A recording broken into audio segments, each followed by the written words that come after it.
Guys, good morning. मैं पवन पटेल, आपका अपना YouTube channel RRM exam India में बहुत बहुत स्वागत है।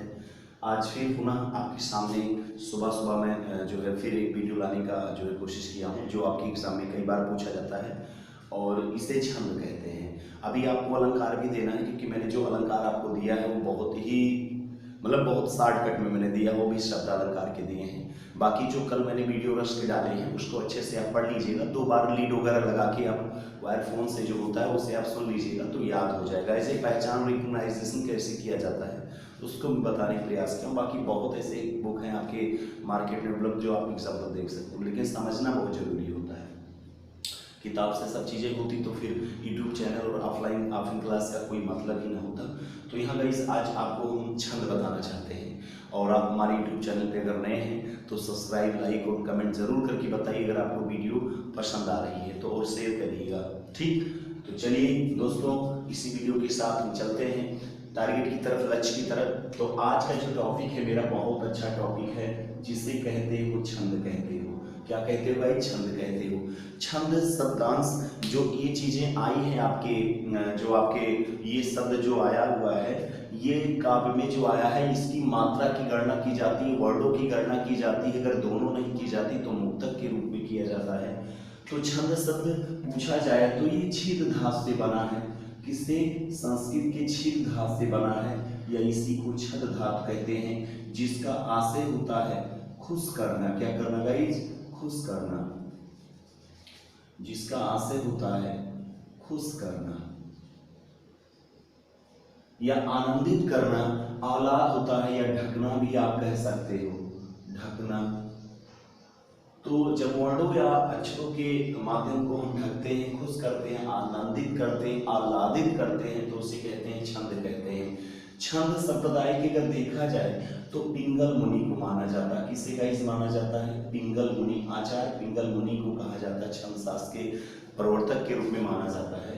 और छंद का अगर संबंध देखा जाए तो ये ऋग्वेद में इसका प्रयोग किया गया था। सबसे प्राचीनतम वेद ऋग्वेद होता है गाइस, जो गायत्री मंत्र वगैरह जिसमें किया गया। वेद भी 4 प्रकार के होते हैं, ऋग्वेद, यजुर्वेद, सामवेद और अथर्ववेद होता है। तो सबसे प्राचीनतम वेद ऋग्वेद। तो पूछा जाता है एग्जाम में कि छंद का उल्लेख किस वेद में किया गया, तो ऋग्वेद में छंद संप्रदाय के प्रवर्तक किसे माना जाता है? पिंगल मुनि को। किस धात से बना है गाइस? तो छीद या छद धात से बना है। खूब अच्छे से आप समझेंगे गाइस, बहुत अच्छे से आप समझते चलिएगा, खूब अच्छे से आप समझिएगा और आराम से पढ़ते चलिए, और ऐसा पढ़ाई करिए कि उसका कुछ ना कुछ अर्थ अपने, कुछ उसका आशय, उसका तात्पर्य सार्थक सिद्ध हो। तो खुश करना और ढकना होता है। तो छंद शब्द को देखते हुए पिंगल मुनि ने कहा, इन्होंने अपनी एक जो पुस्तक है तो इनके छंद शास्त्र को ही पिंगल शास्त्र के नाम जाना जाता है। पिंगल शास्त्र के नाम से जाना जाता है, इस पिंगल शास्त्र के नाम से जाना जाता है, जिसमें इन्होंने छंदों का उल्लेख किया है। तो गाइस पहला तो ये आता है छंद शब्द किस धात से बना है? संस्कृत के छीद या छद धात से बना है, जिसका आशय खुश करना, ढकना, आह्लादित करना, आनंदित करना होता है। छंद का प्रयोग किस वेद में है? तो ऋग्वेद, सबसे प्राचीन वेद ऋग्वेद होता है। और ऋग्वेद में संधि पूछेगा तो ये व्यंजन संधि में आता है, ऋक धनवेद होता है। और इस संप्रदाय के प्रवर्तक किसे माना जाता है? पिंगल मुनि को माना जाता है, और इस छंद शास्त्र को ही पिंगल शास्त्र के नाम से जाना जाता है। इतनी बातें इसकी जो इतिहास थी, क्या थी गाइस? इतिहास थी। चलिए आगे बढ़ते हैं, इसके भेद कितने हैं, इसके अंग कितने हैं। तो देरी न करते हुए गाइस हम आगे बढ़ते हैं। अगर पूछा जाए, इसे मीटर्स कहते हैं। अगर छंद के अंगों की बात की जाए गाइस, अगर इसके अंगों की बात की जाए तो 7 अंग माने जाते हैं। वो 7 अंग कुछ ऐसे हैं, जैसे मात्रा, इसी को वर्ण भी कहा जाता है।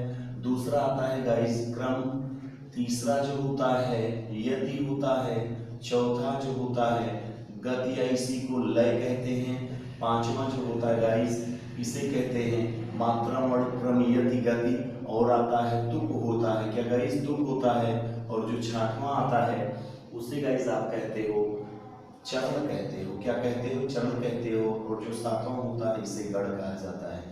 क्या कहा जाता है इस गढ़। इन्हीं के नियमित विन्यास से, इन्हीं के नियमों को फॉलो करते हुए हम किसका निर्माण उत्पत्ति करते हैं, छंदों का। अगर छंद आपको देखना है गाइस तो छंदों में इतने आपके अंग की जरूरत होती है।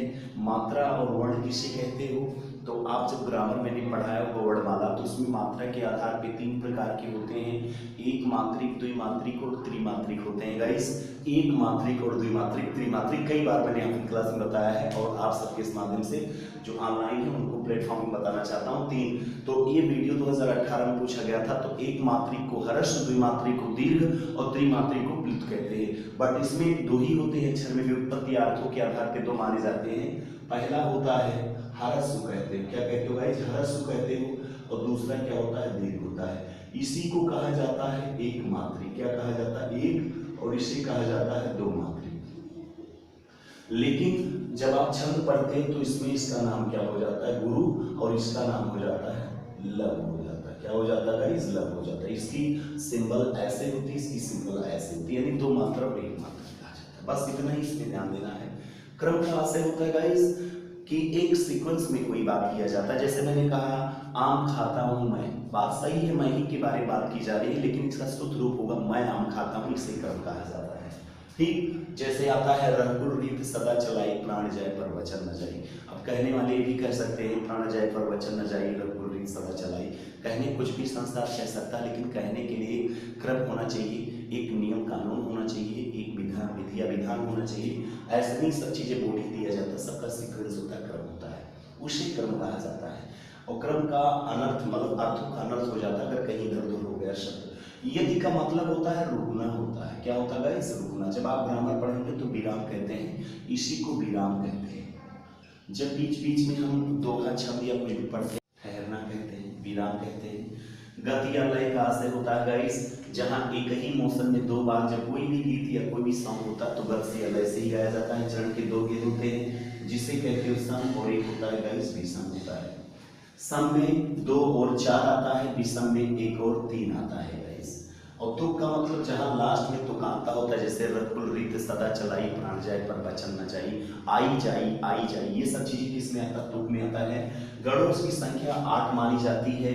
या माता राजभान सलगा होता है, राजभान सलगा एक फार्मूला के तहत यगड़ मगड़ तगड़ रगड़ जगड़ भगड़ सगड़ नगड़ ये सब मिला के 8 होती है, लेकिन लिखा 3-3 के ग्रुप में ही जाता है। कितने के ग्रुप में गाइस, 3-3 के ग्रुप में लिखा जाता है। तो आप समझने का प्रयास करिएगा गाइस, ये सब चीजें आपको जो मिलता है ना, ये सब चीजें आप लेते रहिए। ये अंग माना जाता है, कितने अंग, 7 अंग माने जाते हैं। चलिए गाइस, तो मुझे समझ में आ गया होगा कि आप कर ले जाएंगे, मिटाते हैं इसको।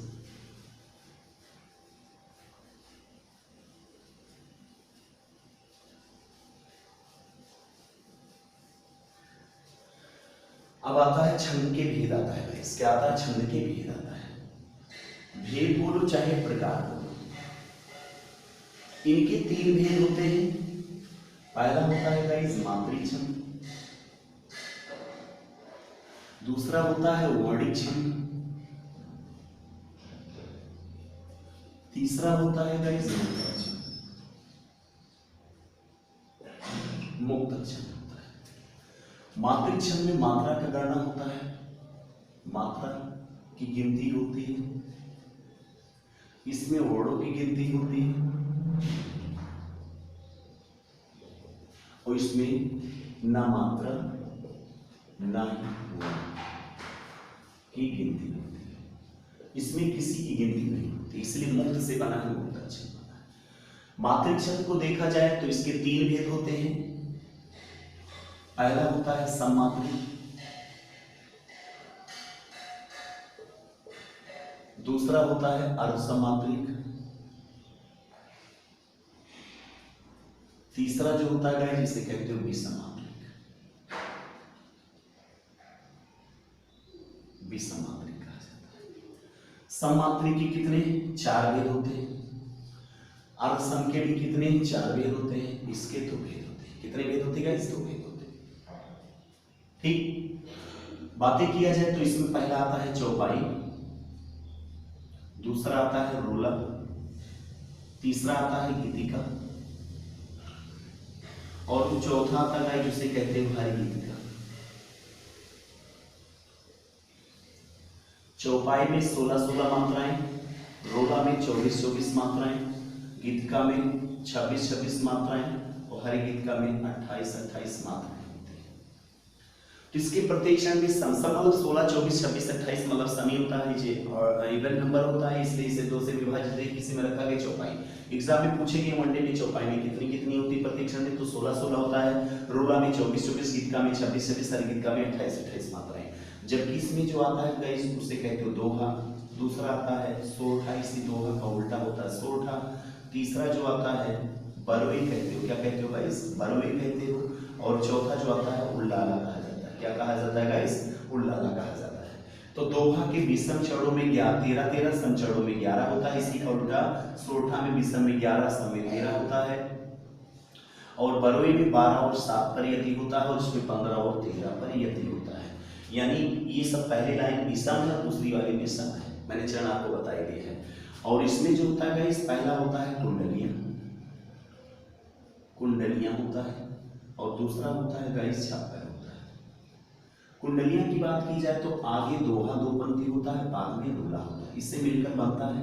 प्रत्येक पुराण में 24-24 मात्राएं होती हैं, 6 चरणों वाला ये होता है, और इसका जिससे शुरुआत होता है उसी से अक्षर से इसका अंत भी होता है, जिससे शुरुआत उसी से अंत होता है। और छप्पे में भी 6 चरण होते हैं। ये आगे रोला 4 पंक्ति रोला होता है, पीछे लास्ट के उल्लाला होता है। क्या होता है गाइस, उल्लाला होता है। तो ये था आपके बीच में एक मात्रिक छंद गाइस जो मैं बताने का प्रयास किया हूँ। मात्रिक छंद मात्रा की गणना होती है, वर्णों में वर्णों की गणना होती है। तो मात्रिक छंद में मात्रा भी सममात्रिक, सम और विषम आते हैं गाइस। सममात्रिक छंद में चौपाई, रोला, गीतिका, हरि गीतिका, चौपाई, रोला, गीतिका, हरि गीतिका आता है। इसमें दोहा, सोरठा, बरवे, उल्लाला आता है, कुंडलियां और छापा। ये 4, 4, 8, 9, 10 आपको पढ़ना जरूरी होता है, और एग्जाम में यही से क्वेश्चंस आते हैं गाइस।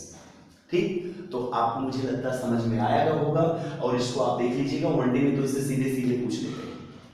ठीक है, तो इसे आप जो है नोट कर सकते हो अच्छे से।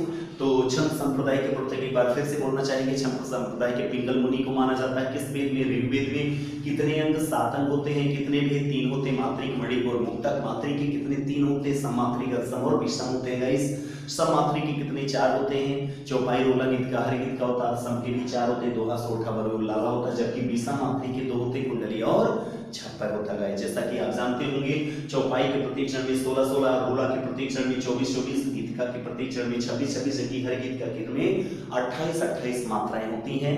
अतः इन्हीं की वजह से भी मात्रिक में सममात्रिक कहा जाता है, और विषम में दोहा में हो जाएगा 13-13, और सॉरी विषम में 13 और सम में 11, और सोरठा में विषम में 11, सम में 13 हो जाता है। बरवे में विषम में 12 और सम में 7, उल्लाला में विषम में 15, सम में 13। बाकी ये सब चीजें कुंडलियां, कई बार एग्जाम में पूछा कुंडलियां 2 छंदों के योग संयोग से मेल से बना छंद क्या कहलाता है, सममात्रिक कहलाता है। तो गाइस एक बार हम आपको फिर बताना चाहता हूं दोस्तों कि इसको कैसे गिनते हो, इसका नियम मैं बता दूं कि नियम कैसे होते हैं। कुछ अक्षर के 1, कोई 2, कोई 3 ऐसे करके। तो गाइस आ जाइए, उसको भी आप सीख लेंगे कि नियम क्या है, किन अक्षर पे हम 2 मात्रा यानी गुरु लिया जाए, किन पे लव लिया जाए। कि कभी कभी आपको एग्जाम में एग्जाम्पल दे देता है, पूछता है कि उदाहरण के तौर पे आपका क्या होगा। तो मात्रिक छंद के कुछ नियम दिए जाते हैं। नियम जो आप कैसे, तो पहला नियम ये कहता है, यदि कहीं छोटा हो, छोटा हो और री कहीं अगर लिखा नहीं जाए तो इन अक्षरों में आप लव लोगे, एक मात्रा लोगे। दूसरा नियम गाइस ये कहता है, यदि कहीं बड़ा हो, बड़ी हो, बड़ा हो, ए हो, आए हो, ओ हो और आओ, तो इनमें हमेशा गुरु लोगे। कितनी मात्राएं, 2 मात्राएं। ये चीजें ध्यान रखें कि इसी को गुरु या लघु दीर्घ कहते हैं। और तीसरा नियम भी फॉलो कहता है कि यदि कहीं अयोग हुआ, कामता प्रसाद के कार्डी तो संख्या जो होती है अंक और आहार, इनमें भी आप गुरु ही लोगे, 2 अक्षर लोगे। लेकिन तीसरा नियम ये कहता है गाइस, यदि कहीं चांद बिंदु, क्या होगा इस चांद बिंदु को, तो इनमें जैसे ये होता है, तो इनमें आप कितनी मात्राएं, 1 मात्रा लेंगे। कितनी मात्राएं, 1 मात्रा।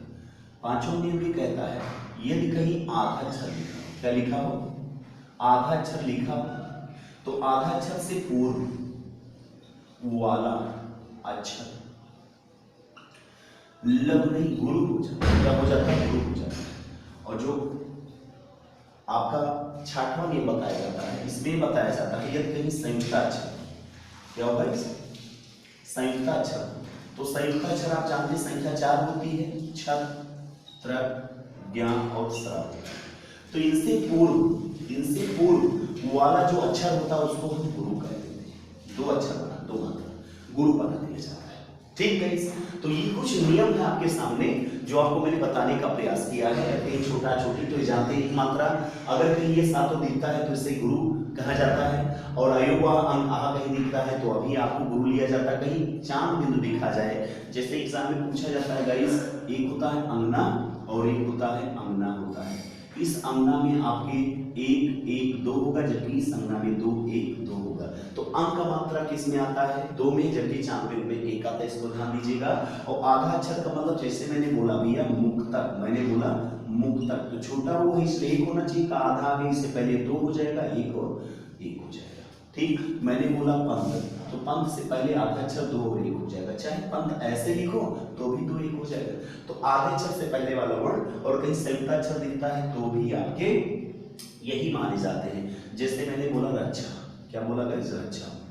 ठीक, रक्षा बोला तो ये समझ लीजिए, जैसे मैंने पत्र बोला, क्या बोला, पत्र बोला, तो पत्र की तरह है, इससे पहले वाले वर्ण को 2 मान लिया जाता है। रक्षा इसमें 2 है तो इसको भी 2 आपको मानना पड़ेगा, तो पीछे आ गया। तो संयुक्ताक्षर से पहले वाला वर्ण को आप 2 अक्षर में मान लेते हैं। तो गाइस ये मातृ छंद में कुछ हमारे पूर्ण शब्द थे जो आपको मैंने बताने का प्रयास किया है। इसे नियम बोलिए या इसी को रूल बोलिए, इसी को फॉलो करते हुए हम कोई भी चीज का लिख सकते हैं। तो आप आराम से इसका कोई भी वर्ड आप लिख सकते हो, कोई भी कठिन से कठिन शब्द को आप बना सकते हो। तो गाइस यहाँ पर आज जो है आपको मैंने बताया छंद क्या है, उसके अंग कितने हैं, छंद किससे कहा जाता है, किस धार से बना है, कितने भेद हैं, अगर भेद है तो कितने प्रकार के, उसमें कितने हैं। तो गाइस आज के लिए इतना ही वीडियो में शूट करना चाहूंगा, और कल आपको नेक्स्ट वीडियो में वर्णिक छंद के बारे में बताएंगे। लेकिन आज तक जो रिकॉर्ड है वो मातृ छंद से ही क्वेश्चन आए हैं। तो 4 4 8 2 10 मातृ छंद है। मातृ छंद मात्रा गिनने के लिए मैंने नियम बता दिए हैं गाइस। तो आप अगर मेरे YouTube चैनल पे नए हैं तो सब्सक्राइब करिए, कमेंट करके जरूर बताइएगा, लाइक करिएगा, शेयर करिए, मत भूलना गाइस। और इसी वीडियो के साथ मैं विराम लेना चाहता हूँ। जय हिंद, जय भारत, जय भारत।